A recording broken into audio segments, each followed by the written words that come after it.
This is the Relevant Podcast.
It's episode 1088, and it's the Relevant Podcast here in Virginia Beach. I'm your host, Cameron Strang, and joining me from Virginia Beach is Jesse Carey. Hello, hello. From Nashville, Tennessee, artist, producer, mogul, Derek Miner. What up, dog? And just down the road there in Nashville, our very own downtown, Emily Brown. Hey, y'all. Hey, if I sound different, it's because I forgot all of my podcast recording gear, and we were going through Jesse's junk in the attic, and I have some 2003 setup, so I apologize, dear listener. I have a little exhibit to podcasting of yesteryear in my attic, shrine that I call it. I often go in some mirror so I can just look at myself with old podcast gear and just, look back on memories. Thankfully, Cameron's able to pillage them. The Museum of Podcasting History. I'm up here in Virginia. Cohen and I road tripped up like we did last summer, and we're staying with the Careys for a few days and see all the Virginia highlights, which there's 3. Yeah. I'm kidding. I don't know. Virginia Beach is cool. Cool town. We went on a lovely walk last evening after you guys arrived. That sounds like such a cute little grandparent thing to do. It was nice. Well, lovely. To be fair, we did have a nice sit down dinner. Mm-hmm. Cameron commented, he's like, "This looks like a holiday dinner." It was rotisserie. There was mashed potatoes. I mean, yeah, I don't eat like that. We do it. She always pulled out all the stops for you. Southern hospitality. Not only that, we got back from a walk and we sat outside. We sat at the Tiki Bar for a little bit. Cameron got to experience that before some rain blew in, and then it was late. Cameron and Cohen have been on the road all day, and so we decided to fire up some Shark Week. As you guys know, this week is one of what I consider was once one of the great American institutions. Absolutely, like the July 4th hot dog eating contest. Shark Week, exactly. Joey Chestnuts, yeah. I've been boycotting Shark Week for several years, ever since I feel like they, no pun intended, jumped the shark by doing fake specials. But this year, we were on my couch last night, my family, Cameron and Cohen, and we're scrolling the latest Shark Week offerings. And we're like, okay, enough time. People, longtime listeners of this podcast know that the Megalodon special, which was a fake shark special, it was basically a mockumentary that they played off as a real documentary. It soured me on Shark Week for a long time. But it's like, all right, look at these interesting titles. Air Jaws, okay? Jaws. And the premise of this special is, they reestablish the premise for the entirety of the episode. Yeah. It is basically the same 10 minutes on a loop in different scenes. But it's 2 guys who, for some reason, do not get along. It's never clearly established why they don't like each other. We don't know their credentials. We don't know if they're marine biologists. We know almost nothing about these. Accomplished scientist vibes from either of them. Let's get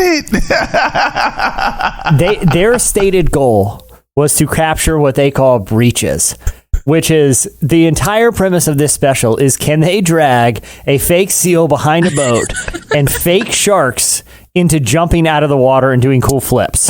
That is the entire premise of the show. Yeah. And for an hour. And they tell us repeatedly that they're going to, and that it's been hard to get breaches lately because the orcas are hunting the sharks. Again, they didn't give us no stats to back this up. We never see orcas hunting sharks. But there was B-roll footage of dead sharks washed up on the shore that we saw the same footage 38 times. Yeah. And again, it didn't take us long to sniff out. Well, the reason we're not seeing many breaches this year on air jaws is because it's not because of the orcas. Do not blame the orcas for this. They're just not good. At one point, they've run out of stuff to do.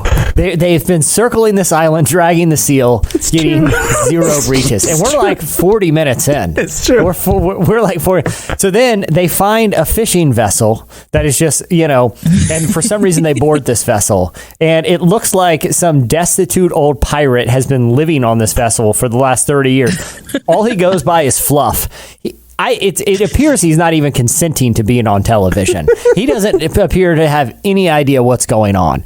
And they try to ask him if he's ever seen a breach so that they can ascertain if they're going to get one on the special. And he said he saw a shark pull a bird out of the sky one time. But we got the impression that was quite a bit of time ago. We bailed on the special without one breach. My son, no breach. It was way past his bedtime, and he ran. I don't know if you realize this, Cameron. I think you had gone in the kitchen. Noah ran back out of his room, was hiding behind the couch. I was like, "What are you doing? You got to go to bed." He's like, "We didn't see the breach." I'm like, I can't believe they didn't have one Welcome breach. to Shark Week, son. That's insane. Welcome to Shark Week. Nothing but build up and disappointment. Yeah. They played the same breach from last year in slow-mo 5 times to let us know it's what possible. a good breach I'll looks be honest, like. when you started talking, when you said the word air jaws, I was thinking they were going to go almost like a Sharknado route where they just like completely fabricate a totally unreal shark story. I thought it was going to be like the sea version of Air Bud, where there was a shark who did sports tricks or something like that. Well, the breach is kind of a sports trick. Derek, what's your experience, or do you have any experience with Shark Week? I don't have any experience with Shark Week. My oldest son he's been hype about Shark Week all week, and he hasn't slowed down to watch one thing. So it's just not a tradition at our home. You're not missing out. But let me tell you this. Sounds like I missed out on the heyday. When you're Shark on Week, so now you're on Max, and all the Shark Week programs are just there. You don't have to wait each evening. It's just so you can just pick what you want. So we're going through all of them. And after Air Jaws was so disappointing, we're like, we need to switch this up. Yeah, because it's killing me right all now. Of them are the same thing. They're all the same thing. It's all this build up. It's all this repeating the same footage again and again and again to this one quest that ultimately turns out to be disappointing almost always, right? Yeah. We saw Jackass does Shark Week, and we're like, oh yeah, let's check this out. Now that's content I could get behind. Jesse, right tell there, them about that show, because it is honestly what you hope Shark Week is. It was the best show ever. It really was. And Cameron, I did some research last night because we watched the one from 2021. They have a sequel in 2022. I know, I saw it. It was up next. We're going to watch it tonight. We're firing that up tonight. But it's the crew from Jackass with some of the new recruits. So they have like Jasper from the Odd Future crew is part of the gang now. This other guy who it's unclear what his origin story is, how he ensconced himself with the Jackass crew, but his name's Poopsies. And It's Poopies. He willingly goes by the name Poopies. That's even better. He does. Well, he's going by the name. I don't know if he's willing or not, but that's what everyone's calling him. But him and Jasper from Odd Future are the new guys on the crew. The Jackass guys are looking very old. Okay, they're not looking. The years have caught up with them. Because they've lived a lot of life. They aged themselves. And they've lived a lot of drugs. Don't do drugs, kids. Yeah. They have lived a ton of a lot of hard living, and so because Cameron and I even tested out another show called like Florida Shark Attack or something, and again there was guys that were swimming with sharks in cages. The Jackass guys do not believe in swimming with sharks with cages. They had Jasper from, like I said, if you know the Odd Future crew, he was floating on an inner tube behind a boat with pieces of tuna hooked to the inner tube, casually bobbing around while live sharks in the water were eating the tuna off. Eating and he was yanking him, and he's in this little tiny black inner tube being pulled by sharks that were swarming him. And I'll say this, he was cool as a cucumber. He was cracking jokes. He yelled at him, "Oh, I got credit carded," because the shark fin went right in between the cheeks that was poking down, because he was in a donut inner tube and his butt was hanging down, and a shark fin credit carded him. Swiped right in. And in my mind, I'm like, okay, did they somehow find a stretch of the Caribbean where these are domesticated sharks or something? Or are these guys really that crazy? Dude, they were bull sharks. Bull sharks account for the most aggressive. They're the ones that bite the humans and kill the humans. Bull sharks. Lemon sharks don't. Hammerheads don't. Bull sharks are the ones. Well, we got our answer to that question, how real this was, in the next scene. This is true. Where Poopsies, they really put the new Poopies, whatever his name is, they really like, it was the new guys who they subjected to the crazy Shark Week stuff. They had an idea for a stunt where, and this wasn't teased out the whole episode. No. It was just like one after the other. This was just another day. Like they do the old Jackass show. It's like they'll just do a stunt. It's a 5-minute segment and then they move on. That's what they were doing with Shark Week experiments. Each day was a different experiment. Tell them about this one. This one's crazy, Derek. This is insane. Like, imagine if you would do this. So, guys, this is listen to what's about to happen. This is insane. I'm waiting on y'all to convince me to watch this. No, this is nuts.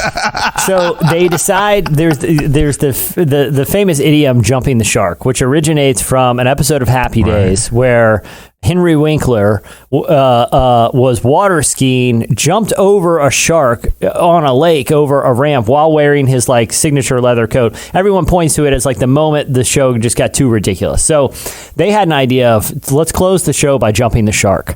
So they pull out a little floatable ramp and there are sharks swimming around in the water. Poopsies or Poopies or whatever his name is wearing a Fonzie leather jacket, and he's laughing it up. He is like water skiing behind a boat. They're going to pull him, and a wakeboard. They're going to jump the ramp on the wakeboard. He's going to jump over the sharks and ride away.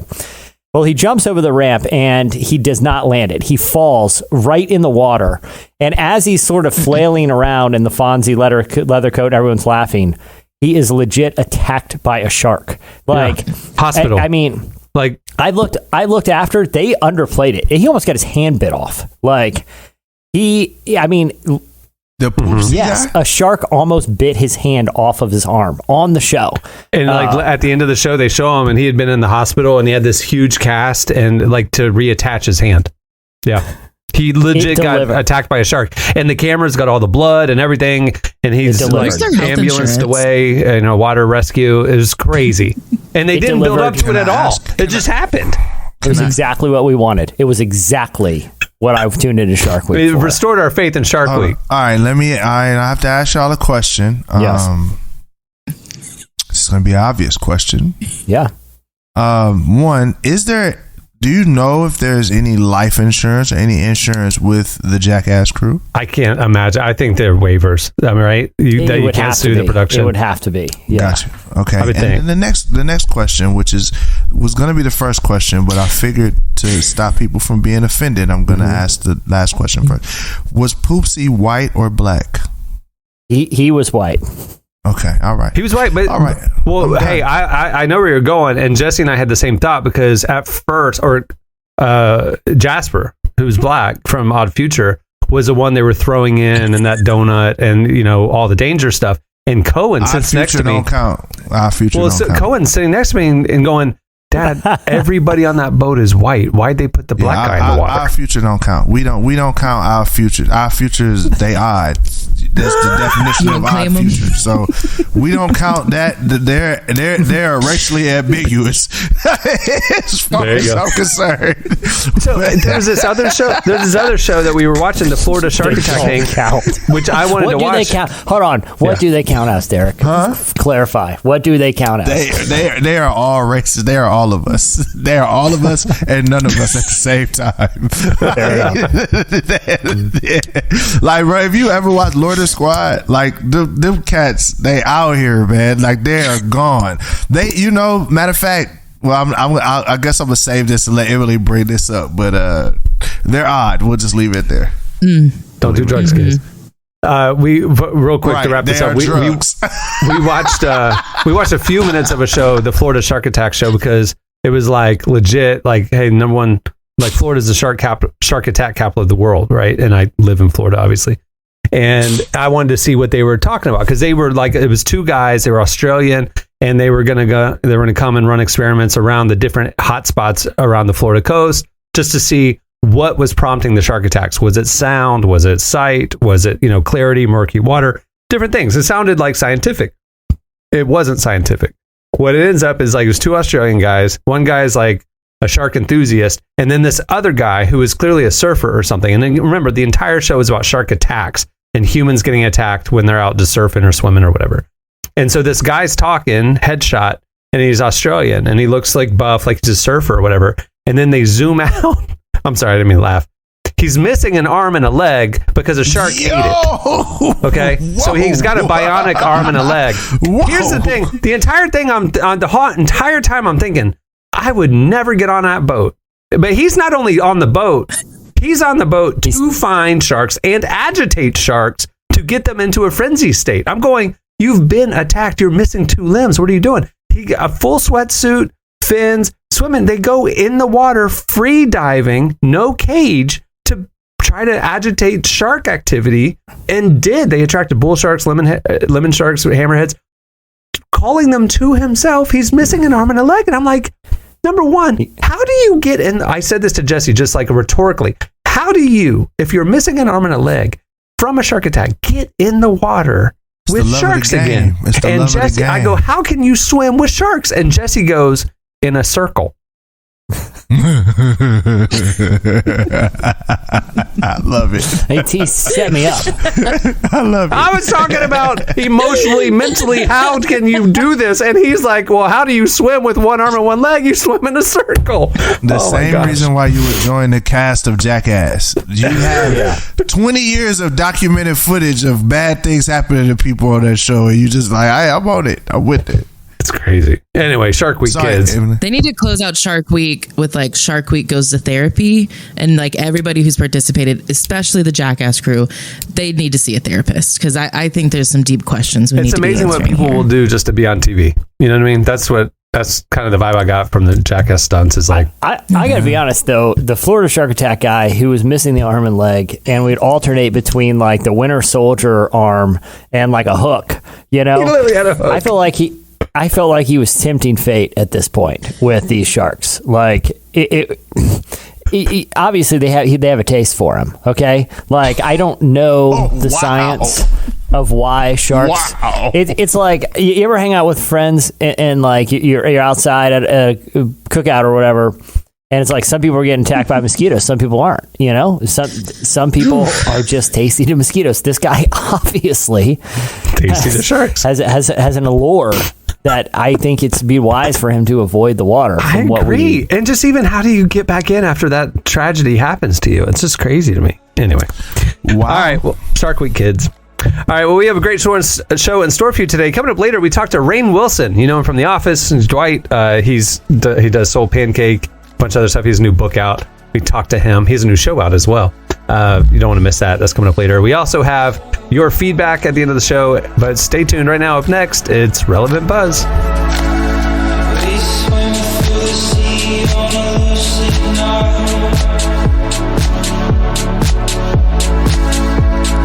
Make our way through the island heights. We swim through the stars on a lucid night.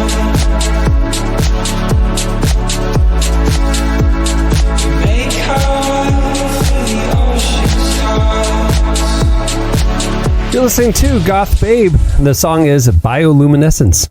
Well, today's show is brought to you in part by EarnIn. In those moments when money isn't moving as fast as your dreams are, EarnIn provides the financial momentum you need to keep moving forward.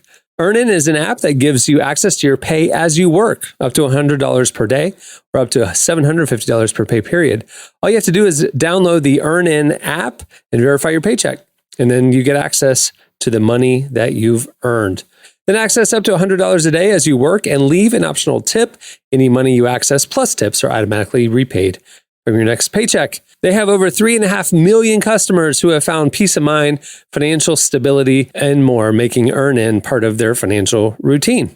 So download EarnIn today, spelled EARN, EarnIN, in the Google Play or Apple App Store. When you download the EarnIn app, type in relevant under podcast when you sign up. It'll really help the show.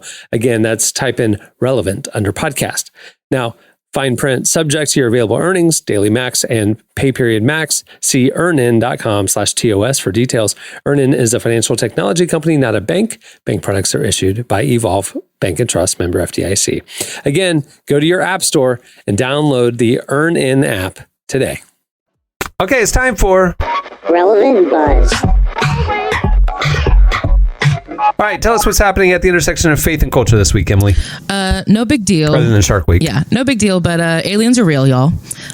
This isn't news to me. I've always known this, but a former intelligence officer spoke with a House Oversight Committee this week and under oath, so he has to tell the truth, said the Pentagon has evidence of both UFOs and aliens. Of course, the Pentagon's denying this, but the truth is out there. Aliens are real. Jesse, there's a lot to unpack in this story, Cameron and I actually talked about this over dinner last night for quite a bit. That over our holiday meal.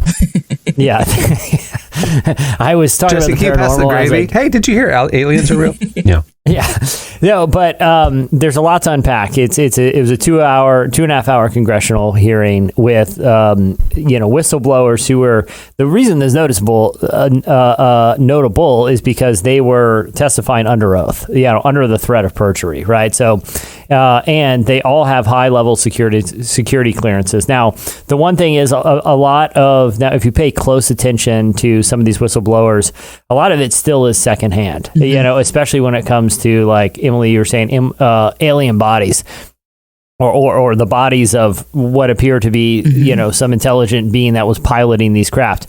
The whistleblowers don't actually have firsthand knowledge of that. They have secondhand. They've heard from kind of deeper levels within the government that we have these or have seen pictures, but not many of the whistleblowers or the whistleblowers don't claim to have actually seen them or interacted them with their own eyes. Just it was sort of knowledge within the program that they existed. So I think there is some degree of plausibility that it is alien life, but I also think some of the nuances of these congressional testimonies are noteworthy, considering that if this was like terrestrial, just super secret technology that's being developed behind the scenes, there is no smoking gun that it originates from off-world, other than testimony that is still secondhand from whistleblowers. But either way, whether it's aliens, which it seems like that's where a lot of the lawmakers are seemingly these congressional testimonies are suggesting that we need to be very open to the possibility that these are off-world, quote unquote, craft. Even if they turned out to be just highly advanced, craft. I mean, there was one pilot who testified that he saw a red cube the size of a football field emerge from the ocean. He almost hit it with his fighter jet, actually right off the coast, Cameron, 10 miles from where we are sitting right now. This is where this occurred, off the coast of Virginia Beach. A red cube emerged from the ocean the size of a football field. Their fighter jets almost hit it, and then it vanished, like it just took off into the sky. Whether that is alien technology or something terrestrial, it is absolutely mind-blowing testimony from a fighter jet pilot. No one cares. The most interesting part about this is I don't think a lot of people really care. Like this happened yesterday. The most mind-blowing congressional testimony of our life, maybe some of the most significant testimony of our lifetime, took place yesterday, and people are like, "Oh man, I don't Shark know." Week. Shark Week got pretty lame. Hey, what do you think about the Barbie movie? What was the real message? Is it about toxic femininity or toxic masculinity? It's like, what do you think should win the Oscar? I'm Just a Kid or Peaches from Mario Brothers? It's like facts, bro. No one cares. That Hunter Biden laptop. Is anyone sure what's that all about? I don't know. I keep hearing that. We have some of the most significant congressional testimony of a generation, and nobody cares. Like if an alien came out to testify in a suit, like a little gray alien came out and was like, all right, here we go, guys. Here's the story. We crashed here, trying to figure out, let's exchange some ships, help us get out of here. Even then, E.T. style.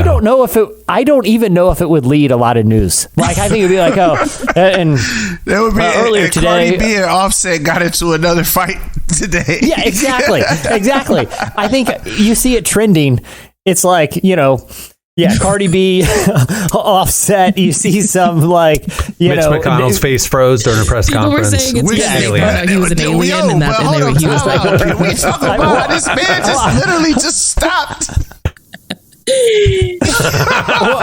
or it's like some sort of like Twitter feature rebranding, and all the way down there is like Mr. Gray, and it's this exasperated alien in a suit being like, "I've been trying to tell you guys, what do I need to do? How many farmers do I have to probe before you'll pay attention?" My favorite response was someone retweeted it and it was like, "Well, are the aliens going to help me pay my bills?"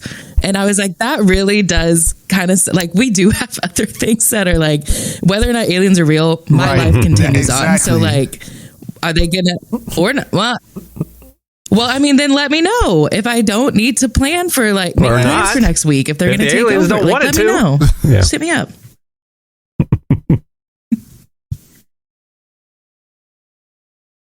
Yeah, I just think at this point, I know it myself where I'm at in life is I'm just like, look, what's gonna happen. So if the aliens is here, we got to deal with them. Like the Bible says, be anxious for nothing. I mean, it's like we need to just say, I have that attitude. It's like God's in control. I don't know if that's a healthy place for me. I'm saying for me, it's not like, oh, I'm just confident in God. It's just like, bro, is it another thing? We had riots, we had pandemics, we had people are dying from heat. People dying from heat. We've had inflation. We've had, it's been crazy. So it's like, hey, yeah, of course, yeah, sure, yeah, aliens, they're here. They're gonna attack us. The people in Tennessee that have guns in their closets are gonna save us. We'll just leave it. But to it's them. like you ever like take over like a house or whatever after somebody got evicted and they just trashed it and it's whatever. If the aliens want to come now and take over Earth, we've trashed it. You can have it. You can have it, bro. Just But the thing is, like, I don't even know if it's like, to Emily, to you guys' point of like, well, it doesn't really, I don't think it's an unfair point, right? That it's like, it doesn't really affect my life, like one way or the other, because like a couple of weeks ago, everyone had their own hot take about that submarine, right? The submarine tragedy. You couldn't go anywhere and people would be like, man, you hear about the submarine? Like everyone had a vested interest in an opinion about it, right? This is so much bigger of a story. That was a tiny submarine going to visit the Titanic. Obviously, it had tragic occurrences, but I'm just saying, like, it was one of those anomalous pop culture stories that everyone that you could talk to anyone on the street. You could just ask them, "Hey, man, what's your thoughts?" And they would tell you a very strong opinion. This is so much higher stakes, and nobody cares. The crazy thing is, it matters. It does matter. Like, this stuff matters, but I think that we're all so like, there's nothing we can do about anything, that everyone's just like, look, I can only control what I can control. And it's a very 2023 response. Yeah. Like, just, I was like, okay, another thing. But it's like, we do need to weigh, like, some of these things are very important and we should focus on. And aliens being real. Who knew? Confirmed to be real. Who knew that the first Transformers movie was a documentary? I had no idea. That's all. I mean, the aliens knew. All aliens down there in Project. The All Spark. Yeah, but like if you had to rank what people's awareness of like that cool sphere building in Vegas, the latest Cardi B fight, the submarine story, or Hunter Biden's laptop. Yeah, Hunter Biden's laptop, or like the new Travis Scott Jordan's Aliens. I think it would probably be about that order. Mm-hmm. I mean, like, and how much people care, but it just kind of is what it is. Crazy. All right, what else do you have, Emily? Speaking of unbelievably weird stories, Lana Del Rey has recently been spotted working at a Waffle House in Alabama. Did y'all hear about this? I did. It's like not for a bit, as far as we know. Bro. Like, so I don't, it is what it is. Customers just recognized her, and her name tag said Lana, but she wasn't like trying to do it for publicity. But some random customers in Alabama spotted her. She's not hiding. She hasn't really given a reason. Like, why? At first, people were like, "Is she shooting a music video at a Waffle House in Alabama?" But like, she's literally working. Like, she's taking orders, talking to customers, and everyone said she's been really nice. Like, she's taken photos with fans, signed some autographs. But it's just so funny because she dropped an album earlier this year that did fairly well, and she headlined a festival to like 60,000 people last month. Wait, so she's doing you're saying that she's not doing it for the money. You're like, right, yeah. There's no reason for her to do this. Though. Like there's no way she comes from money. So Derek, I as an artist, I thought of you. Like I'm curious. Like my perspective when I heard this was she's the sort of artist that writes very vulnerable from experience. Like there's so much like heartbreak or this or that, whatever. Like even like there's lyrics of like, remember that summer that we went to that conference in Orlando, and like it's from experience. And I'm sitting there thinking she's become such a big star that her world is getting smaller, smaller, smaller. She's living in this little bubble in LA. I think she's probably going like, I want to go to this random location in Alabama and live a real life and slog through shifts at Waffle House just to almost get content. Like to have experiences, see people, see real life, real America that she wouldn't experience in LA. That's my take on it. She hasn't said either way, though, but it would make sense if she did that. She's that type of an artist to me. Yeah, I could see that. I mean, I definitely could see that, especially if your whole life, like she comes from money. So if your whole life you've lived your life in money, it could be that. It could be a spiritual journey. It could be a journey of like, wait a second, I've lived in decadence my whole life. Like I want to see what the rest of life looks like. Right. And I just don't want to do anything with music or be a debutante or whatever. I'm just gonna just live life. So I mean, hey, look.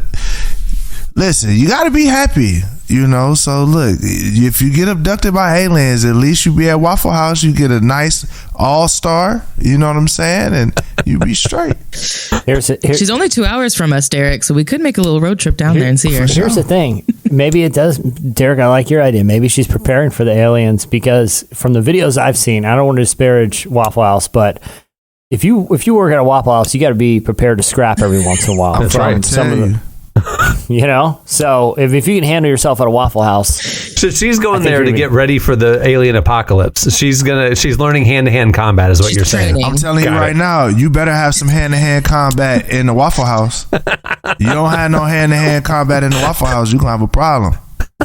I will say it looks like she's working a day shift, so it might not be as. I feel like night shift. Oh yeah, that's the 3 a.m. Waffle House that you gotta watch out for. It looks like she's. Light's still out. She's easing up to it. She'll get there. Yeah, 3 a.m. Waffle House will get you together real quick. That's true. That's true. Dude, why isn't there? I guess we're kind of past that time of like trash reality shows, but I'm surprised there's not like a late night diner. Where it's just like you don't know who's walking in the door, you don't know what you're in for. I'm surprised, like in the era of like repo men, where it was just where it was just cameramen following around people repoing cars to see what kind of stuff they get into. I'm surprised we didn't have more of that late night diner stuff. We really should have, because that's like true American culture there. Yeah, but that stuff's not going to go down if there's a camera crew sitting there. You know what I mean? Because that stuff comes out of like. I think it would be worse. Arguably, I think arguably it's more likely to go down. We were talking about how people will do anything to get on TV. So that's true. All right. At the Waffle House, the truck stop, the drunk after the club. We need to do diners, drive-ins, and dives after hours. Yeah, that's what it is. Oh yeah, Waffle House. Yeah. You cut the cameras on, it's gonna turn into WWE. That's just gonna fuel it. All right, what else, Emily? Last thing I want to talk about is super exciting. Every summer, Barack Obama drops a summer playlist of all the songs he's listened to, and he's always got like a very eclectic taste. So the place is pretty interesting. But this year, we were really excited because No Big Deal's Parabolic made the cut. It was cool. It's like he didn't know, and you watch his like No Big Deal's like IG stuff. Like he's like going, how did he? He literally said on his last post, like, how did President Obama even hear this song? You know, like he didn't. This ain't faked. I mean, it's just like he literally just posted it, and No Big Deal found out about it, which is incredible. So yeah. This is I think Wande was on it a year or two ago. Like somebody programming that playlist of the Obamas. They tapped into some CHH for sure. I want to ask, do we think Obama makes the playlist or does he get help? Not at all. Obama I thought he said he did. He says he did. I think Hassan Minaj like straight up asked him. And he was like, I listened to it. But he listened to it. You heard what he said? I listened to it. Well, that's the thing. It's like, I think his team puts it together. He loves it, approves it, and then it goes out. You know, like, and so then he knows that he can speak intelligently about it. But is he out there deep in the playlist, like discovering new stuff? No, of course not. Obama is not on Spotify. I think his daughters are, so I could see them, especially with the younger music. I'm like, Malia and Sasha, I believe y'all are listening. Did not make that playlist. I think Malia they helped. and Sasha did not make that playlist. Nah, he's got that playlist got all kind of clean, nice stuff on there. They did not. They made, if they did, they made one for him. That's not Malia and Sasha playlist. The dad version. Malia was at Travis Scott concert, high as a mug, 3-4 years ago. I remember. She was absolutely not making that playlist. At not the presidential playlist for sure. Yeah. Jesse and I were at Lollapalooza a few years ago, and she was there. Like, was the security and stuff. But Malia out here. I mean, she cool. She a young lady. She doing her thing. She kicking it.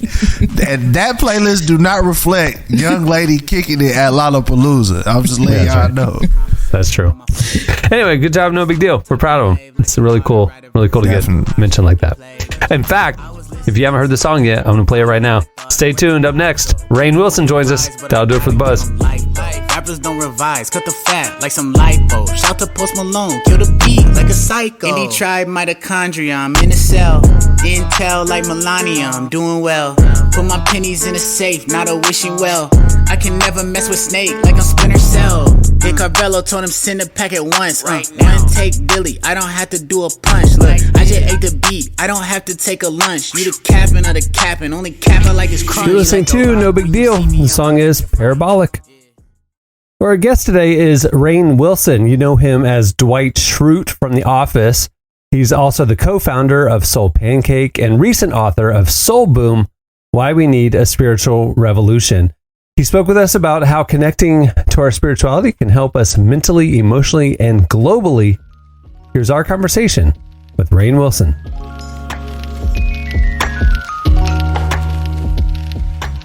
I'm really excited to speak with you about your book, Soul Boom, because it's all about why we need a spiritual revolution right now. And I'd really like to know what sparked the idea for this book. Well, it's one of the first questions I pose in the book, Soul Boom, is why the hell is the guy who played Dwight writing a book on spirituality? And, there's a number of different reasons. One that I bring up is I was raised a member of the Baha'i faith, and Baha'is are very involved in deep spiritual conversations about a number of different topics and how spiritual tools can enrich our lives. Baha'is believe in the essential divinity of all of the world's religions. And so I grew up studying a lot of different faith traditions. And also, I really felt like this topic is not It's not just a side hobby of an unemployed actor. It's really, really important. Like, we need a spiritual revolution. Things are falling apart, from our political climate to racism and sexism to income inequality to climate change. Young people more and more are feeling this anxiety, the mental health epidemic. And there are solutions to be found. There are salves to be found through spirituality and the tools of spirituality. And we're not discussing them. So, we're talking a lot about positive psychology and how to be happier and how to be more grateful. That's great. Doesn't seem to be working very well or helping very much. And we talk about electing different political figures and politicians, and maybe that'll help if we pass some legislation. That doesn't really seem to be helping. So this is a clarion call for us to kind of go back to the basics, to go back to, like, why are we here? Why are we alive? Why is there something instead of nothing at all in this universe? And how should we treat one another? Because these are essentially spiritual questions as much as they are philosophical ones. I want to make sure that we're on the same page about what we mean about spirituality, because I think it can mean a different thing to a lot of different people. So what do you mean when you use the word spirituality? There's a dictionary definition. I forget which dictionary it is, but it was paying attention to the spiritual and the non-material aspects of life. And it's really that simple. So for me, spirituality is about heart and soul. It's about feeling. It's about connection. It's about meaning. It's about transcendence. In contemporary kind of secular society, spirituality is kind of a very vague thing. It's a feeling you get after a yoga class, let's say. And for some, on the more Christian side of things, spirituality is only something to be understood vis-a-vis the Bible and church. And so I'm not talking about either of those things as well. I'm talking about the ancient human conversation of our eternal beings, the soul aspect of ourselves, and all that entails. One aspect of spirituality that I think is very important are the divine virtues that we cultivate.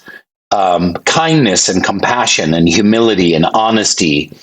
These are not virtues that benefit us in any way. You don't go into the marketplace, or you don't go into agriculture. You don't become a hunter-gatherer with greater humility, and greater compassion. Those things aren't going to help you get ahead, right? So why do all humans have these virtues? Some in larger capacities and some in smaller capacities. Because they're aspects of the divine. And this is another idea that exists in the Vedas and Upanishads and the Bhagavad Gita and the Dhammapadas of the Buddha and the Quran, in the Bible, the Talmud, and the Old Testament, and in the Baha'i holy writings as well. And these are aspects of the self that are spiritual, that can be cultivated through work and through focus. But these questions can help us with, on an individual level, thinking about like the mental health epidemic that's going on right now. It can give our lives a richness and meaning and focus. And it can also help us collectively as a species on the planet. So it's, again, like I said at the beginning, these are really important questions. They're not just a side hobby that makes an interesting conversation on a podcast or whatever. You've spoken a lot about how Baha'i introduced you to a lot of different religions and spiritual beliefs as you were growing up. And I'm curious, how has having that spiritual background impacted your life and your view of the world? So I've spoken about this a lot before, maybe even with relevant back in the day. But I grew up a member of the Baha'i faith. I left it like so many people do in my 20s and early 30s. I left anything to do with religion hard. I turned my back on spirituality and morality and God and, religious practice and building community through religion, devotions. All of that. I just wanted to go be an actor in New York. I wanted to have fun. I wanted to do what I wanted to do when I wanted to do it. And I didn't want anything kind of holding me back. Well, that didn't work out so well. I got very depressed and anxious. I had very severe anxiety disorder. I was dabbling in addiction, and drugs and alcohol, and I was really lost and unhappy. So ultimately, after reading the great religious holy texts of the world, including the Bible, I started reading the texts of the Baha'i faith, texts that I had not really perused as a youth and a teenager while I was in the faith. And I came back to my faith, and it has given my life a tremendous amount of meaning and focus and hope and love and perspective. So I just love what the Baha'is are doing around the world. The way that Baha'is are involved in service work and community building is really exciting. And the primal works of Baha'u'llah and Abdul Baha and the Bab, the founders of the Baha'i faith, are incredibly inspirational and inspiring to me. That's so interesting to hear more about your background and your story. And what sticks out to me is that in our society right now, there's so many studies that show we are both the least religious we've ever been, and we're also experiencing the most anxiety and arguably the most turmoil. And in a way, I feel like your life sort of mimics a lot of what American society is experiencing right now. Yeah, so maybe collectively as a culture, we'll find our way back to some kind of spiritual path. And I think people are much more open to these ideas now than they were even like 5 or 6 years ago. As things continue to disintegrate, I think young people especially are more and more open to like, oh, maybe, wait a second. We all jettisoned religion, right? Because there's been so much corruption involved in religion and so much shame and judgment and crimes committed and perpetrated by religion. We've jettisoned it. We're like, ugh. But like I say in my book, maybe we've thrown the spiritual baby out with the religious bathwater. And maybe there is some truth to be found in the holy texts and some kind of sense of transcendent purpose for us human beings on this planet that can actually practically make our lives better and make the world better. Because if it doesn't do that, then we should jettison it. But if spirituality or religion or some combination of the two, because those are two kind of separate things, if they do make our lives better, and if they do make the world better, then we should focus on that and work toward that. And if they don't, then we really should find something else. I have no idea what that would be. What is a good first step toward creating a spiritual revolution in our own personal lives? Well, in my book, I talk about 7 pillars of a spiritual revolution at the end of the book.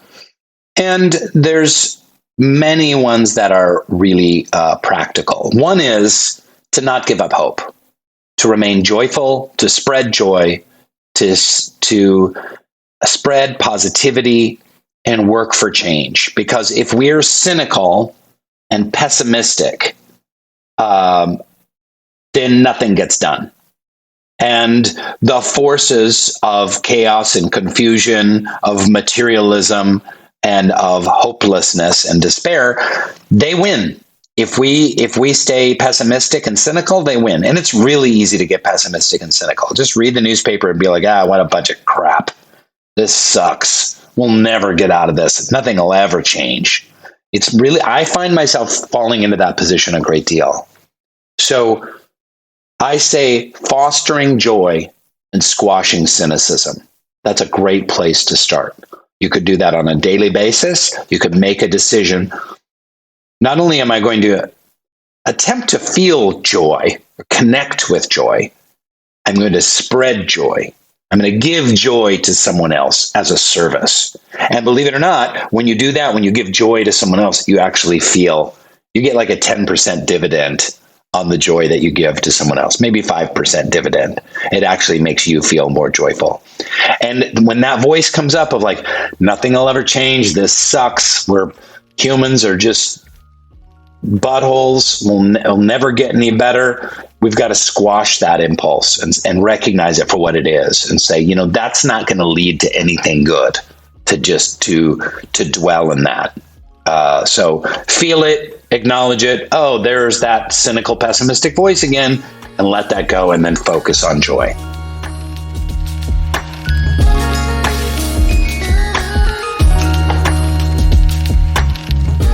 That was Rainn Wilson. You can order Soul Boom now. All right, stay tuned. Up next, it's your feedback.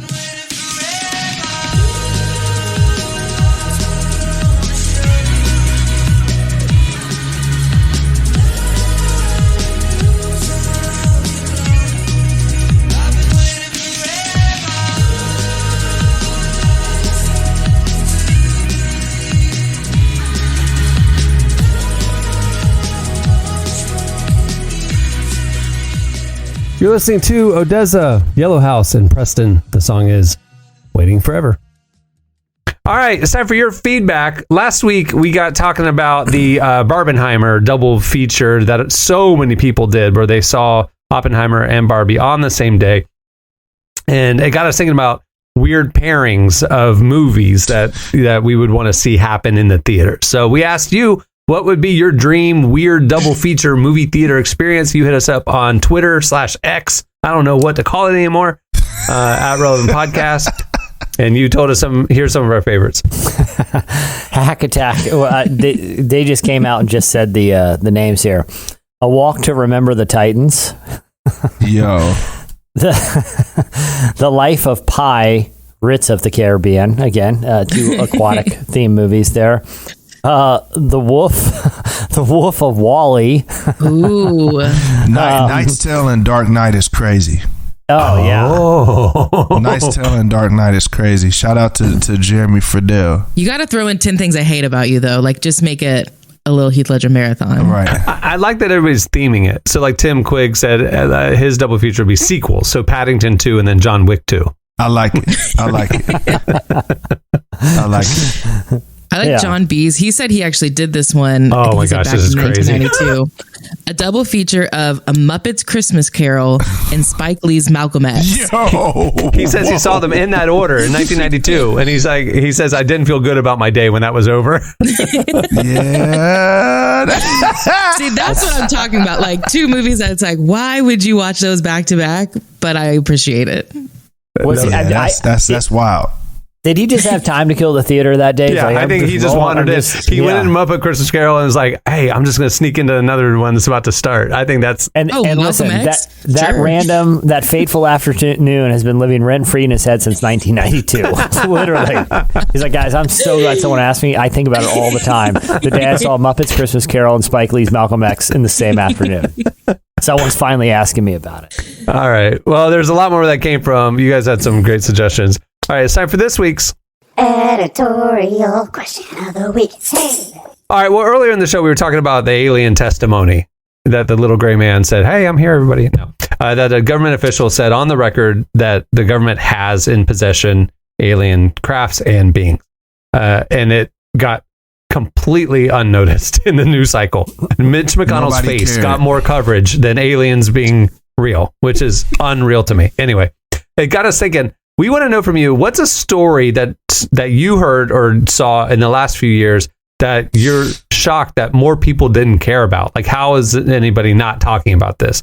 A story that you came across. So hit us up on Twitter hit us up on X, hit us up on Twitter, hit us up on Threads. I don't know, at Relevant Podcast, at Relevant Magazine, and tell us stories that you think should have gotten far more attention than they did in the last few years, and we'll shine the spotlight on him. Please do. Hollywood legend Dick Van Dyke. I love him. He's one of my heroes. Was making rounds doing interviews, and I don't know why more people don't still talk about this. A few years ago, he fell asleep on a surfboard, and when he woke up, he literally said the land was out of sight. Okay, that's how far he drifted. He's 99 years old. When was this? He was I think he was 92. He was 92 on a surfboard? And he fell asleep, which is not surprising. Yeah, he's an older guy taking a little siesta on the surfboard. He wakes up on the surfboard. Land is out of sight. This is we all think about how close. National treasure, Dick Van Dyke. And people would have been like, Dick Van Dyke vanished, like he literally floated away, never to be seen again. This is what he said. Okay, there's no reason to doubt him. Dick Van Dyke has never done anything to make us doubt his credibility. Right. Okay, the man was in Mary Poppins. He said he woke up, land was out of sight. You have to be miles. I think it's 3 miles is line of sight in the ocean. He was 3 miles out. I'm going to read. 3 miles is the international border. Like he could have been gambling out there. He was in international waters. Dick Van Dyke drifted out to international waters on a paddleboard and was preparing to die. This is the quote from the interview. I started seeing fins swimming around me and thought, I'm dead. They turned out to be porpoises, and they pushed me all the way back to shore. He said, I am not kidding. That actually happened. A pod of porpoises miles out into the ocean found TV legend Dick Van Dyke bobbing in international waters. America's dad, and Dick Van Dyke. A pod of dolphins pushed him all the way to shore. Hey, how are more people still not talking about also, that? Not coincidentally, that day is the first day Dick Van Dyke tried mushrooms on the shore of the beach. I'm just saying. And the magical dolphin pod maybe didn't push him all the way back to shore. How do people not bring that up at least once a month? Like, oh man, I never remember when Dick Van Dyke got Dude, that's dinner party fodder right there. Like, that's what I'm saying. But why a story like that? This should be the biggest story in the world. One, Dick Van Dyke missing at sea. No one knows where he is. International waters. He floated. Dick Van Dyke has floated away. Printed all over the world. He's resurfaced, and a pod of dolphins pushed him in. I love it. In my mind, the dolphins like recognized him, and they're like, "We got to get this man back to shore. Like this is the world's father. National we need treasure. to get out of here." My goodness, that is crazy. Anyway, hit us up on... Dick Van Dyke was high as hell. That's what I'm thinking too. It's like, I don't know. Look, I gotta be honest. If there's top 5 people who would tell that story, and I'm just gonna probably believe them, I think Dick Van Dyke's on that list of top 5. Like, I believe facts. I believe that 92-year-old Dick Van Dyke did not drift to international waters and get pushed back by a magical pod of porpoises. That'll add up, Jesse. I'm sorry. Cameron, listen, why at the age of 92 is he making this up? He has nothing to gain from this. He don't have that to gain. You know what old people do? They take drugs for pain relief and different things. How dare you? I'm just saying. I'm not disparaging and I'm not libeling him. I'm not saying that he takes drugs. I'm just saying it would be a plausible explanation. More plausible than a magical pod of porpoises saving him as he drifts out. He has nothing to gain, everything to lose. Look, man. Old people do drugs too, bro. Like, we just let it be. He's got 90. Willie Nelson been doing weed for longer than I've been living, bro. Like, dude, the man has 90 years of credibility. 99. Okay? He's 99 now. And he could have been doing drugs all 99 years, bro. For real. We don't know. We don't know. If his representatives are listening to this, please do not sue us. We're not saying he's a drug addict. I'm saying the contrary. I'm just saying, this is what I'm saying. I'm not saying that Dick Van Dyke is a drug addict. I'm just saying, if I'm 90 years old and I tell y'all that I drifted out to sea, international waters, and some dolphins pushed me back to shore out of a paddleboard. Listen, y'all, I'm high as hell. Like, I'm telling y'all right now, I'm high as hell. I'm letting y'all know right now, bro. Derek, I'm giving y'all I'm high. Like, just letting y'all know. I'm saying, if Jesse, it was me, what happens? If I was Dick Van Dyke, I would be high as hell. What happens when you sleep? You dream. If he fell asleep on the paddleboard, he dreamt that those dolphins pushed him back to shore, and he woke up as the waves had pushed him in. If it was me, just Derek, y'all go drug test Derek ASAP. Just if it's me, drug test Derek ASAP. I can't tell his Dick's pupils story. are the size of golf balls. It's Derek gone. Derek gone. Again, he seems like one of the least likely persons in the world to I agree with you. Trip and do. But we've been doing the show a long time. If you were to give me $1 million to say Derek's going to qualify something he says in this show with a phrase, and I had to guess it, and I got 1 million guesses, I would not have guessed that it would be. I'm not saying Dick Van Dyke is a drug addict, but we never know where I'm keep me out of all lawsuits, no nothing. Listen, Dick Van Dyke here, America's dad. Yeah. We on a podcast, but I'm saying if me, Derek Minor, if I'm in that position and I tell you that story, get the drug test. That's all I'm saying. I'm going to ask people, this is well documented. Again, it kind of flew under the radar, but it's out there. You can go look it up and people make their own determination. All right. Well, that'll do it for your feedback. Hit us up on Twitter. If tell us the stories that you feel are been underreported that the world should be talking about or paying more attention to, and we'll read our favorites on next week's show. Well, before we wrap things up, I want to thank Rainn Wilson for joining us. Make sure to check out his new book, Soul Boom: Why We Need a Spiritual Revolution Now. Also, a few updates. If you haven't checked out the summer issue of Relevant yet, you should. We have a ton of incredible conversations and content. Our cover story is with Lauren Daigle about her amazing new album. We also talked to Arizona, Drew Holcomb, Naomi Raine, and so many other amazing artists, leaders, and thinkers. You can get the issue for free by clicking the magazine tab at relevantmagazine.com. If you want to get the beautifully designed enhanced digital edition, you can as part of Relevant Plus. Relevant Plus gives you a ad-free experience with our content. So you get unlimited ad-free reading at relevantmagazine.com. You get an ad-free version of this podcast, an exclusive subscriber podcast, and more. Plans start as low as $250 a month. You can find out all the information by clicking the Relevant Plus tab at the website. Also, make sure to stay connected with what we're publishing every day. We cover the intersection of faith, life, justice, and culture like no one else. You can get our top 5 trending stories sent to your inbox every weekday morning by signing up for our newsletter right there at the website, or follow us on all the socials. We're posting all day, every day over on Twitter/X, Threads, Facebook, Instagram, and just wherever. Just follow us. There you go. All right. On that note, we'll wrap it up. I'm Cameron Strang. I'm Jesse Carey. I'm Derek Minor. I'm Emily Brown. We'll see you on Tuesday. Have a great weekend, everyone.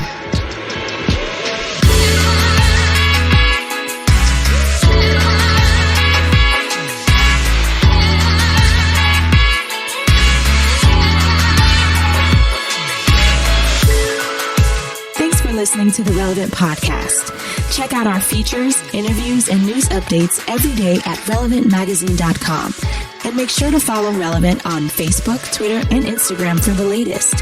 For more great podcasts, browse the shows on the Relevant Podcast Network, which you can find at our site. And while you're there, don't miss the all-new era of Relevant Magazine. A new issue releases every other month at relevantmagazine.com.